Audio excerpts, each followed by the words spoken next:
O que fazer quando não se sabe o que fazer? É interessante a gente conversar sobre isso, né? E é exatamente esse o tema desse vídeo, porque eu sei que muitas vezes, em vários momentos, você fica perdido, sem saber o que fazer, sem saber para onde ir. E agora, o que eu faço? Meu Deus, qual a ação que eu devo ter agora? Eu quero conversar com você sobre esse tema com base na história de um rei, o rei Josafá. Mas antes de começar essa história, se você ainda não é inscrito no nosso canal, se inscreva aí para você ficar por dentro de todas as novidades, tudo que a gente está fazendo e construindo, e toda semana tem vídeo novo. Então vamos lá.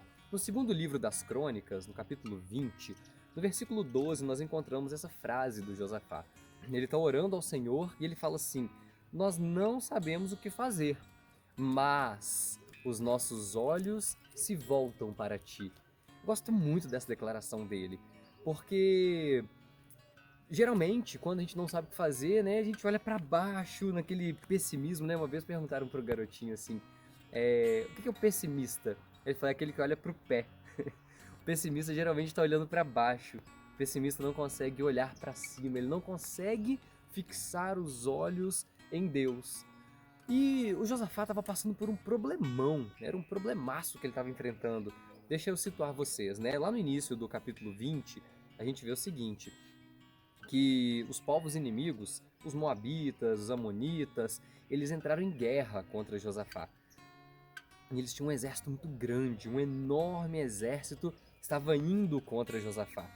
E Josafá sabia que se aquele exército fosse contra ele, contra o povo, eles não teriam chance. Eles não teriam como ganhar daquele exército naquela batalha. É interessante o que ele faz, né? Ele fica alarmado com aquilo, ele, meu Deus, e agora o que eu faço? Já sei, vou recorrer ao Senhor. Ele busca ao Senhor, ele consulta ao Senhor e ele convoca todo o povo para jejuar. Qual a ideia do jejum? Jejum é uma separação para Deus, é uma consagração, é um período de entrega, é um período onde você renuncia aos seus desejos, às suas vontades, para se submeter à vontade do Senhor. E é isso que esse rei faz. Ele convoca o povo todo e fala: pessoal, vamos lá, vamos jejuar, porque se esse povo vier, eles vão acabar com a gente, vão acabar com o nosso povo. Então o povo inteiro se reúne, todas as pessoas de todas as cidades, eles vêm e eles juntos lutam por essa causa. É interessante, né? Nós estamos vivendo em pandemia e sabemos que uma grande batalha está sendo travada no nosso país. E o mais triste que eu vejo é que muitas pessoas, ao invés de se unirem, elas tomaram partido. Elas polarizaram, eu sou daqui, não, eu sou daqui. E ao invés de união, nós vemos desunião. Ao invés de pessoas se apoiando e vivendo juntas o mesmo propósito, nós percebemos cada um puxando para um lado. Mas não foi isso que o povo fez. O povo se uniu. O povo estava junto. E o Josafá ora ao Senhor. O Josafá começa a clamar a quem poderia salvar, né? E é interessante que na oração dele ele reconhece quem Deus é. Versículo 6 ele fala assim: Senhor, Deus dos nossos antepassados, não és tu o Deus que está nos céus? Tu dominas sobre todos os reinos do mundo. Força e poder estão nas tuas mãos, e ninguém pode se opor a ti. Não és tu, nosso Deus, que expulsaste os habitantes dessa terra perante Israel, teu povo, e deste para sempre aos descendentes do teu amigo Abraão? Eles a têm habitado, e nela construíram um santuário em honra ao teu nome, dizendo: se alguma desgraça nos atingir, se o castigo da espada, seja o castigo da espada, seja a peste, seja a fome, nós nos colocaremos em tua presença diante deste templo, pois ele leva o teu nome, e clamaremos a ti em nossa angústia, e tu nos ouvirás e nos salvarás. Quero falar um pouco sobre isso, né? Durante a sua oração, o Josafá reconhece quem Deus é. Durante a sua oração, Josafá lembra dos feitos maravilhosos do Senhor. Lembra dos livramentos, lembra do cuidado, lembra de todo o poder e majestade de Deus. E ele fala assim: eu sei que se eu estiver passando por esses momentos, eu sei que se for alguma desgraça, se for a espada, se for alguma peste, se for a fome, independente do que estiver acontecendo, nos colocaremos na tua presença. Eu quero te ensinar isso.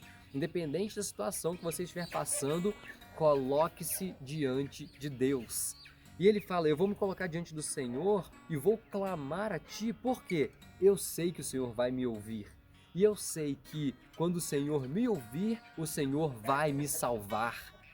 Essa certeza que você deve ter, essa convicção que deve encher o nosso coração, de que no momento da angústia podemos e devemos clamar a Ele, porque Ele vai nos ouvir e nos ouvindo Ele vai nos socorrer, Ele vai nos livrar, Ele vai nos abençoar, Ele vai nos ajudar. E ele continua na oração dele, né? Ele fala isso aqui no versículo 12: pois nós não temos força para enfrentar esse exército imenso que vem nos atacar.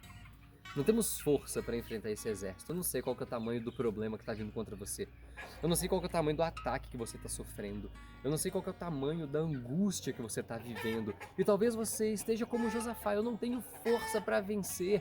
Eu não tenho força para superar. Eu não tenho força para vencer isso. E agora, Deus, o que eu faço? Aí ele continua: eu não sei o que fazer, mas os nossos olhos se voltam para ti. Como nação, recorremos ao Senhor. Como nação, fazemos um jejum para nos consagrar, para nos santificar, para entregar a nossa vida ao Senhor. Colocamos os nossos olhos em Ti. Tiramos os olhos da tempestade, do problema, tiramos os olhos do tamanho do exército inimigo que se levanta contra nós e fixamos os nossos olhos naquele que pode nos salvar, naquele que pode nos livrar, naquele que nos ouve e responde. Quando ele acaba de orar, o Espírito do Senhor vem sobre um profeta. Esse profeta chamava Jaaziel, e Deus fala o seguinte: escutem todos os que vivem em Judá e em Jerusalém, e o rei Josafá. Assim diz o Senhor a vocês: não tenham medo, nem fiquem desanimados. A palavra de Deus é essa, porque muitas vezes, por causa do medo, o desânimo vem. Ele está falando: não fica com medo não, também não fica desanimado com nada disso, porque esse exército é grande, sim, esse exército é enorme, sim, mas não deixe que o tamanho do exército te angustie, não deixe que o tamanho do exército te deixe desanimado, não deixe que o tamanho do exército te deixe com medo, pois a batalha não é de vocês, mas de Deus. E Deus fala o seguinte: amanhã desçam contra eles. Desçam contra eles, porque vocês não vão precisar lutar nessa batalha. Você vai ao encontro desse exército só para ver o livramento do Senhor, porque vocês não vão precisar lutar nessa batalha. É o que Deus está dizendo para esse povo. Tomem suas posições, permaneçam firmes e vejam o livramento que o Senhor dará. Não tenham medo nem desanimem. Saiam para enfrentá-los amanhã e o Senhor estará com vocês. É muito lindo, perceber isso, que o rei ora, o rei convoca um jejum, a nação inteira está reunida naquele propósito, unida naquele propósito, e Deus dá uma resposta favorável para eles. Deus diz assim: pode ir, vai lá que eu vou livrar, vai lá que eu vou cuidar, vai lá que vocês não vão nem ter que lutar, nem vai ter que pegar em arma não, mas eu quero que vocês estejam lá. Quero que vocês sejam corajosos e enfrentem o medo, e enfrentem o desânimo, e enfrentem aquilo que deixa paralisado. Não seja paralisado por causa do medo. Não seja paralisado por causa das circunstâncias. Não permita que o exército, por maior que seja, te impeça de avançar. E quando eles ouvem isso, eles se prostram com o rosto em terra e começam a adorar ao Senhor. Muito obrigado, Senhor, muito obrigado, porque o Senhor vai agir em nosso favor. Eles começam a louvar o Senhor e eles vão, no dia seguinte, encontram aquele exército. Enquanto eles estão indo, eles vão cantando ao Senhor. Deem graças ao Senhor, pois o seu amor dura para sempre. Imagina aquele exército poderoso ali, imagina aquele exército grande. Deem graças ao Senhor, porque o seu amor dura para sempre. Deem graças ao Senhor, pois o seu amor, a sua misericórdia, a sua fidelidade, a sua bondade duram para sempre. Imagina que lindo isso, aquele exército confiante. É isso que eu quero te ensinar aqui. Guarde isso no seu coração e faça parte desse exército poderoso, de um exército que confia no Senhor, de um exército que, independente do tamanho do inimigo, sabe que Deus é maior, sabe que Deus tem todo o poder para livrar, para salvar, para abençoar. E eles vão cantando, eles vão louvando, e Deus salva aquele povo. E Deus abençoa aquela nação. Os inimigos se voltam uns contra os outros e se matam ali. E o povo de Deus é livre. O povo de Deus não precisa enfrentar aquela batalha imensa.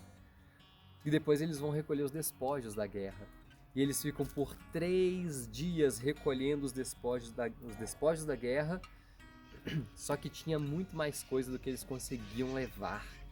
É interessante isso, que Deus não apenas salvou e livrou, mas Deus também deu um presente tão grande para eles, que eles ficaram, imagina, 3 dias recolhendo despojos de guerra, mas tinha tanta coisa, que eles não conseguiram levar tudo para casa, alguma coisa ficou lá.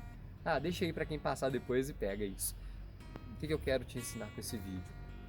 Independente do tamanho do seu problema, da sua luta, da dificuldade que você esteja enfrentando, independente do tamanho do exército inimigo, saiba que Deus é muito maior. Quando você não souber o que fazer, olhe para Ele. Quando você não souber o que fazer, busque em Deus o seu refúgio, busque em Deus a sua salvação. Ore, se consagre, se dedique a Ele. E aqui, pessoal, não estou falando de religião, não estou falando que você tem que ser da religião A, da B, fazer parte dessa igreja ou da outra, não. Eu estou dizendo que existe um Deus no céu que ouve orações sinceras. Existe um Deus no céu que dá respostas pra gente, independente das nossas perguntas. Existe um Deus no céu que dá direção pra gente quando não sabemos o que fazer. Então a resposta para essa pergunta, o que fazer quando eu não sei o que fazer? Olhe para Ele, fale com Ele, entregue a sua vida nas mãos dele. E eu tenho certeza que assim como ele livrou Josafá e abençoou grandemente aquela nação, ele fará o mesmo por você. Não desista, não jogue a toalha, permaneça firme, não tenha medo, não fique desanimado, você não está desamparado. Existe alguém olhando por você nesse exato momento.